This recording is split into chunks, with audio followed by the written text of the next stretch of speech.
Welcome to Chicago Theater Review. I'm Frank and Gail and Al, and we are back in Chicago doing a live show, which has been almost 5 or 6 months, I think, since we've been back in Chicago. So we felt it was time to be here. It's a hot August day, and Gail wants to introduce, we have a very special guest. Well, after you do your shows.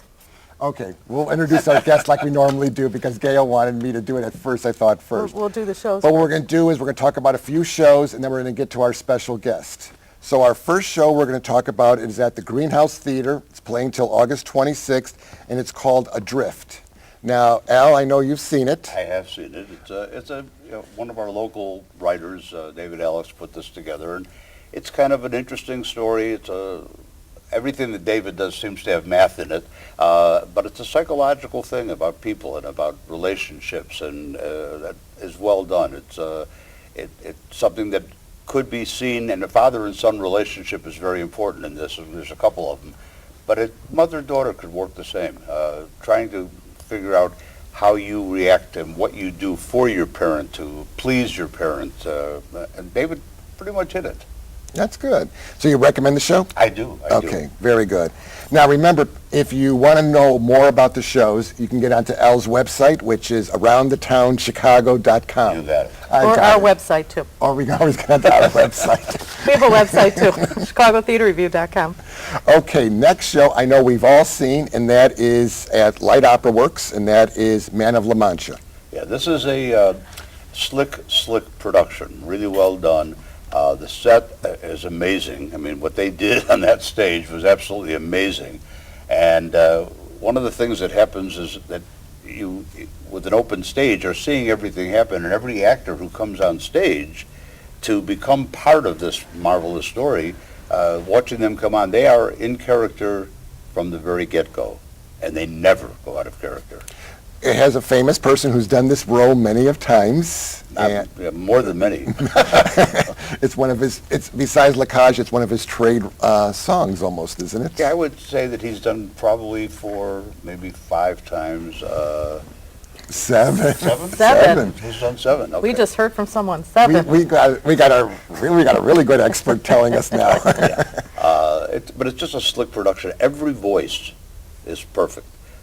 The characters, the casting, and you don't normally, this is something. The biggest problem that we have with having Light Opera Works is they don't give enough performances. Right. As you could fill that house. That is my only complaint. 5 or 6 weeks, but the cost of putting a full orchestra, the cost of what it does to put that production together, is probably mind-boggling in proportion to what they have.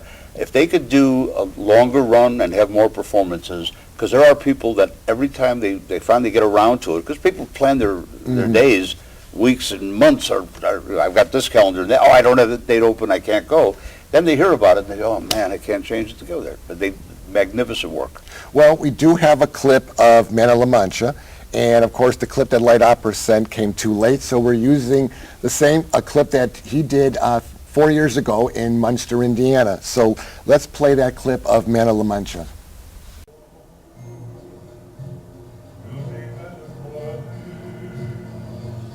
That one man sworn and covered with scars, still strong with his last ounce of courage.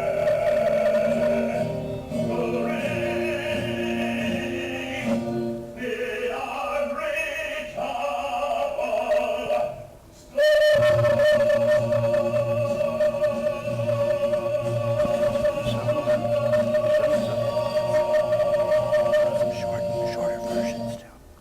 So that is Man of La Mancha. That's at Light Opera Works. It was a fantastic production. Everybody, I think, enjoyed it. Gail, you loved it, didn't you? I loved it. I thought it was a beautiful production. Beautiful. Yeah. And I know, Tim, we're not even going to introduce you yet, but I know you were there and you liked it too. He sat right behind us. Next show is at Metropolis Theater, which I never go to, but I know you go to. Well, I went to I cover a lot of the things, but this is something that Metropolis is doing, which I think is very, very neat.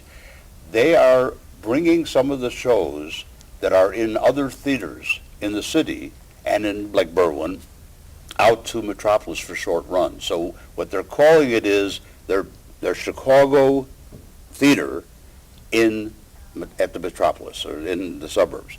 And this is a show. It's a Tanya Sriracha show. It was done. I went to readings of it and I watched it progress. Then they did it at 16th Street Theater. It's a story about a woman who loses her boyfriend and wants to get even with him and get him back. And she decides to go to hoodoo, which is like a voodoo. And they actually did a lot of the actual things that take this and put it in a jar and shake it 5 times and go bury this and you'll get your vengeance. And they show her and the loyalty of her friends to take her through this. And then the one woman who plays all the different hoodoo ladies, the voodoo ladies, is Senora, is fantastic. She plays 3 different characters, each one totally unique. And it's a very loving story about relationship of how women can be friends and what they're willing to give up in order to stay friends. And then there's this remarkable ending when she opens that jar and it all comes to light. And she's able to give her life back to normal and not just worry about going after this vengeance thing, but that she can go on with life anyway.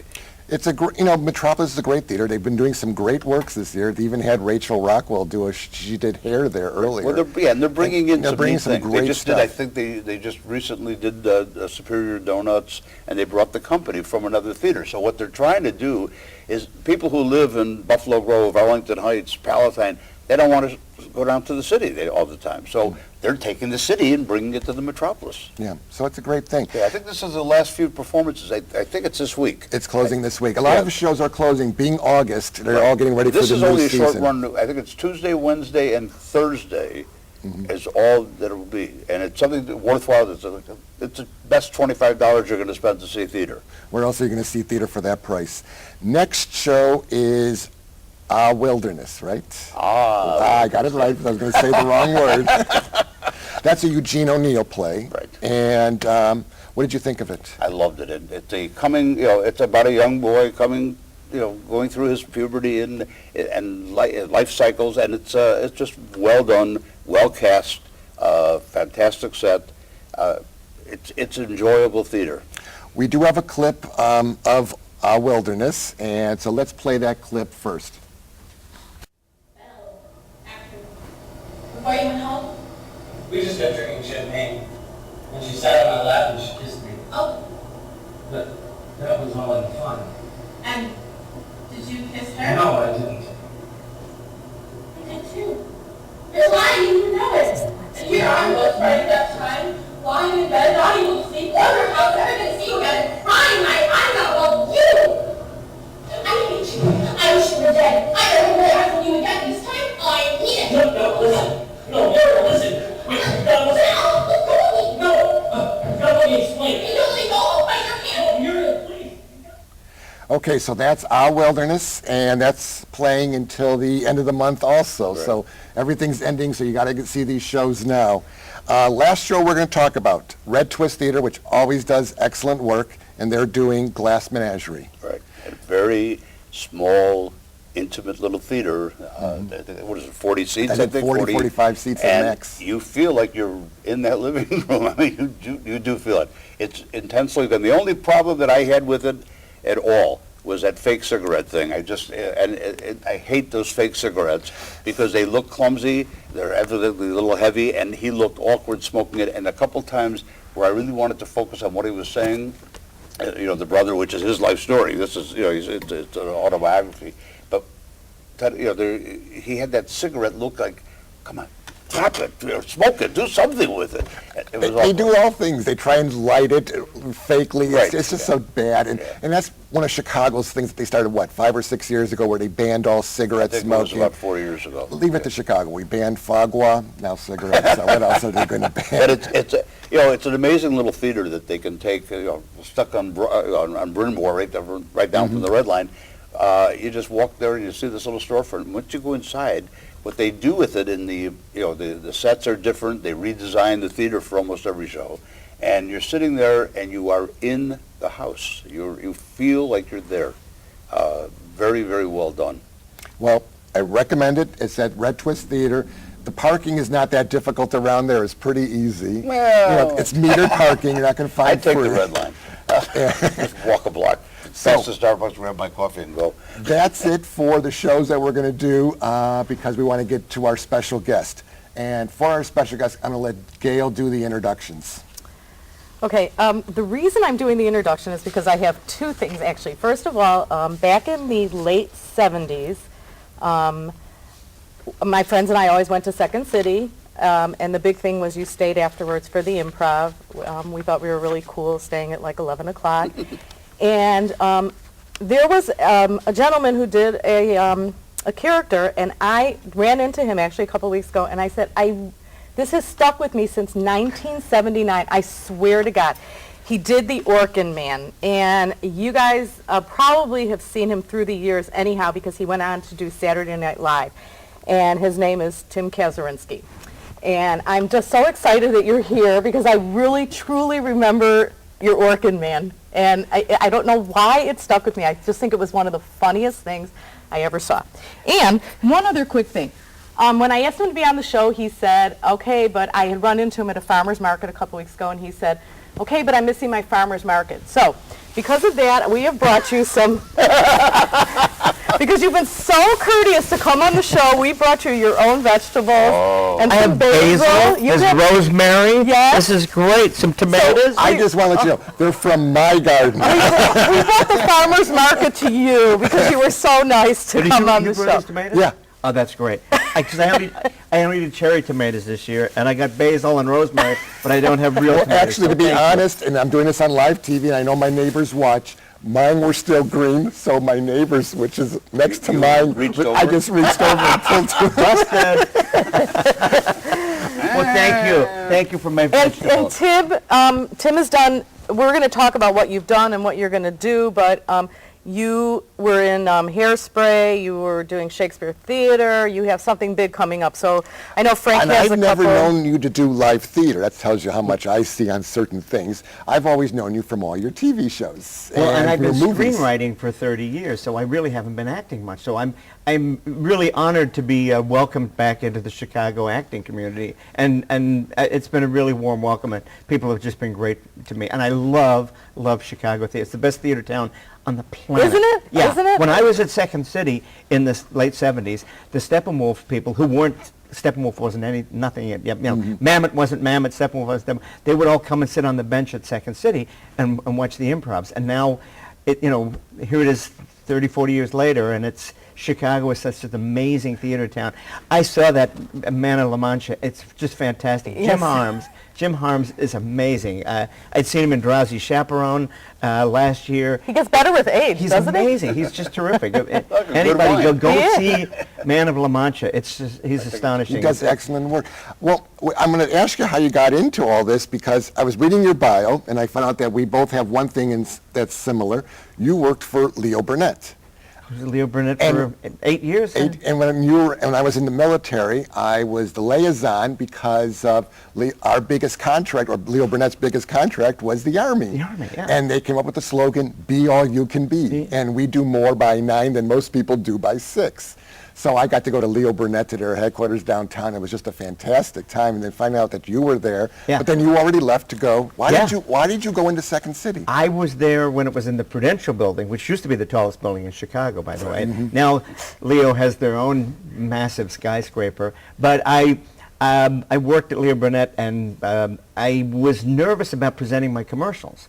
I wasn't comfortable. You'd had to present to a bunch of guys in gray suits, and it was intimidating. So somebody said, take a class at Dale Carnegie or a class at Second City and get over your fear of talking in front of people. So I went to Second City, and I had so much fun in the classes there, and because they were big on costumes and stuff then. You could put on a Viking helmet or a Nazi hat, and you'd be in a submarine or a pirate ship, and it was deliriously fun. And then they offered me a job. I was like, oh, wow. Unfortunately, it was for an 80% pay cut. I was like, oh. But the whole ethos with improvisation is to go yes and. So I went, yes, I'll do this, and it'll be fun.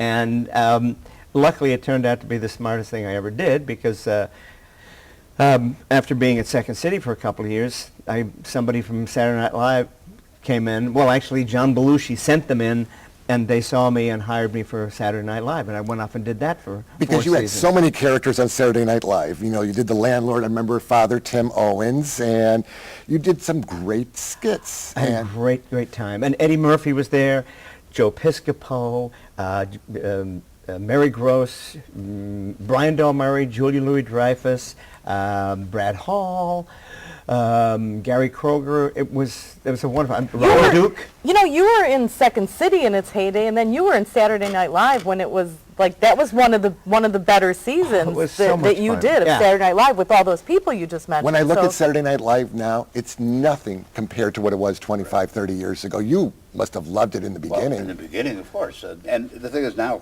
most Saturday nights, I'm not home, I'm in Yeah. the theater, but it's not the same, and the world isn't the same. Yeah. And what used to be fun for young people, most of the young people today have a whole different definition for fun. They have a different definition of Yeah, comedy, too, yeah. because sometimes my wife and I will sit there and go, what was that? Yeah. That was funny? Yeah. And what I want to do first, before we get into some of the other things that you've done, is I do have a clip. And what I did was I tried to condense all the little things that you've done and put them into a Tim 3-minute Kazurinsky, this is your life. So let's scary. so let's play that clip that I created. News break science editor Dr. Jack Badofsky.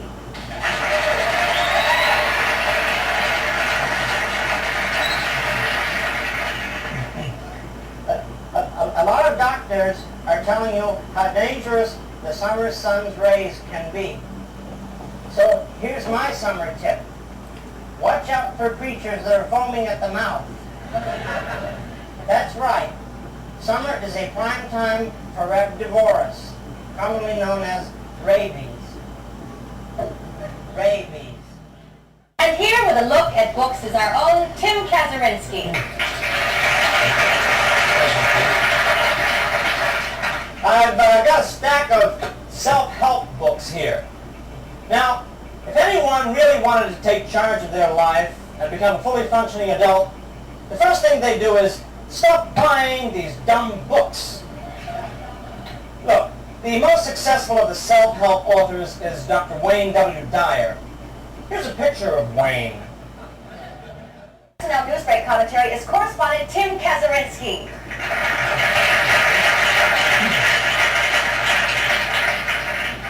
Well, it's finally happening. The baby boom babies are starting to make babies, which is nice. But can you believe some of the new babies' names? Jason, Scott, Brad, come on. Kimberly, Crystal, and Star. What's wrong with you people? These kids are going to be stuck with those jerky names for the rest of their lives. Buenos dias, everybody. I brought a batch of my special guacamole dip, but Easy does it because it's extra spicy. Rufus shows up seconds before kickoff, empty-handed. Hey, get out of that chair, sweetheart. A guy wants to sit there. Gallant suggests a fun activity. Would anyone care to wager 25 cents for a square? I'm donating all the proceeds to an animal shelter. Has offered to train you citizens. You just don't think I'm fast enough anymore, do you? To better protect yourselves. Do we get to back heat? Attention all cars, attention all cars. Mahoney. John. Hightower.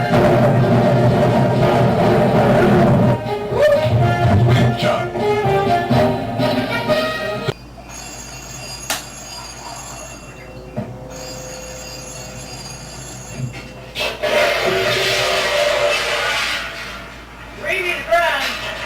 I'm sorry to be calling you at this hour. Don't matter, open 24 hours. All day, all damn night. What you need?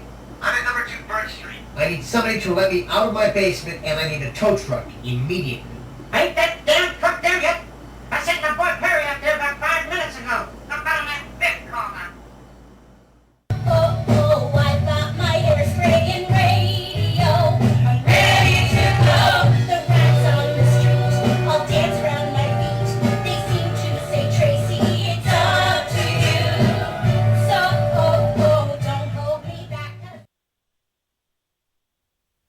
Okay, of course they didn't show that scene of you in Drury Lane's Hairspray. That was not you. by the Dancing with way. Edna. No, that was not me in drag. You have worked with such great people.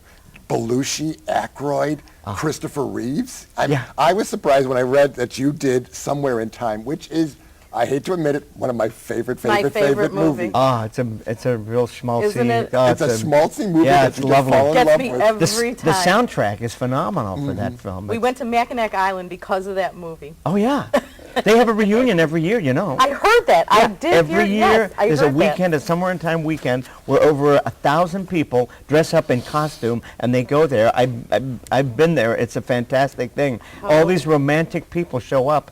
You should go for the weekend. That The sounds Summer in like Time so weekend. much fun. That really is one of It my is. favorites. And they're going to have one this year. I don't think it's over yet. It'll probably happen in the next couple of weeks. Oh, I'm going to look it up online. Call Mackinac. It'll happen in a minute. You'll have a date, a little date thing there. So it's the. They got a bowling alley there, 18th, you'll yeah. get Elle up there right away. So I want to ask you really quick, so we can just get past this. What was it like working on Saturday Night Live? Was it? I mean, I've heard people say it's grueling. It's this.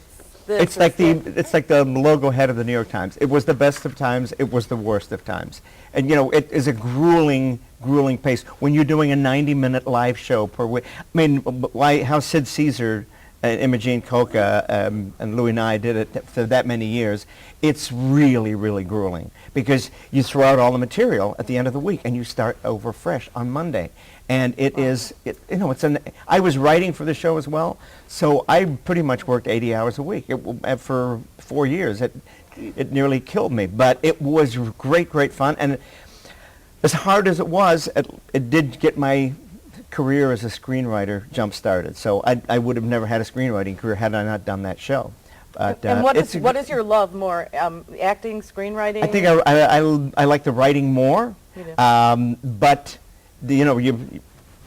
it's hard to make it as a screenwriter. I had a wonderful run, and now that the writing work's drying up, I'm going back to acting again. And so it's nice to be able to wear a couple of different hats and have different irons in the fire. I always tell people in show business, make sure you can do a couple of other things: stage manage, run lights, whatever. So. In theater, there's downtime, so you want another side job. When I mentioned to some of my friends that you were going to be on the show, of course, the one show that they talk about, which I don't have, because I don't have that part of cable, is Curb Your Enthusiasm. Oh yeah. And they're all like, he was on that show. I go, I don't even know what that show is. But then they one go, of the funniest shows on television. and then they go, what is it like working with Larry David? He's that guy. Is he just He's that guy, yeah. Well, he is that guy. That's what they say. Love it or not, Yeah. he's that guy. Yeah. He's pretty brilliant, but not necessarily the nicest human in the world. But he's self-obsessed, But hope he's he's made not a career out of it, and he is. I like Larry. It must be hard for you because you're all the traveling, because you had to live in New York when you did Saturday Night Live, because you couldn't commute back and forth. I did. You did? Well, actually, I had a sublet every year because I always thought, they're going to figure out I have no idea what the hell I'm doing. They're going to fire me. So I'm not going to take a long contract. So it took them 4 years. I was there, but I had a place in Chicago already. I had a home, so I would just sublet there for 9 months for the season. But we do 3 weeks on, 3 weeks of shows, and then I would bug out. On the fourth week, we get a week up. I'd come home because I love Chicago. I missed it, and New York kind of made me crazy. New York makes everyone crazy. And in the 80s, it wasn't a banner time for New York. Chicago, and you're right, when you were talking about Chicago being a great theater town, I think it's one of the best, people talk about New York, but nothing compares to Chicago. Oh, absolutely, Nothing. yeah. I mean, just the amount of theaters we have, the talent that we have here, it's amazing, right? Oh, yeah, and the amazing thing is that even with this economy, you don't see many empty seats in our theaters. The theaters are pretty full. And you don't see almost theaters everything. really closing. You actually see new theater companies springing Popping up. up. A friend of ours And a has city started one. that cares enough. Maggie Daly started this whole thing of doing it. But if they need help, a new group, you can go to the alderman, and through TIF money, they'll help them find ways to take a store that would be vacant and make it into a theater, because the idea is that if that theater can prosper, a little restaurant may open up down the street, or another store may open up, something else may come. So the city cares, and our new government is the same way. They want cultural things, and Yeah. they want to keep that cultural level high. We're There are so many things. I have friends, Rod Thomas is in Little Shop out at Theater at the Center. Michael Lindner's doing Hero. Rebecca Pink and Alex are in doing at Chicago Shakespeare. Is it Beauty and the Beast? Yes. Yeah, and Marvelous Beauty. Marvelous. Yeah. It's So- actually better than the Broadway. yeah, production. well, there's all this amazing musical theater going on. Then there's the dramatic stuff. There's stuff going all over there. Steppenwolf. And for improv, tonight I'm going to be going to Annoyance's 25th anniversary. And you got I.O., you got Second City. It's the spawn pond of We have improv. over and 130 theater companies in Chicago. 130, look at New that, York yeah. just has Broadway and off-Broadway, and that's about it. Well, And they that's probably have a few little storefronts too, but it's not Nothing accepted like this. not This like is- Maria And also the Theater. kind of roles you did, you played Edna's husband in Hairspray, and then you also were in Chicago Shakespeare Theater. Those are, boy, two totally different things. That's right. Shakespeare, who, the thin mustache, wrote Hairspray. Why am I blanking? God, I love getting Al, on. you know John this. Waters? John Waters. So really, William Shakespeare, John Waters, and Neil Simon in the same year. That's like, Wow. what a smorgasbord. And you can do it in Chicago. It's the most interesting theater town in the world. Well, what we're going to do is we're going to keep you on for the second half of our show. We want you to talk about what's coming up. Because he just mentioned Neil Simon, and we have to And talk about we what want to bring show. in another guest who's going to talk about this show, this movie that you're actually Bring going to him come out on. for Christmas.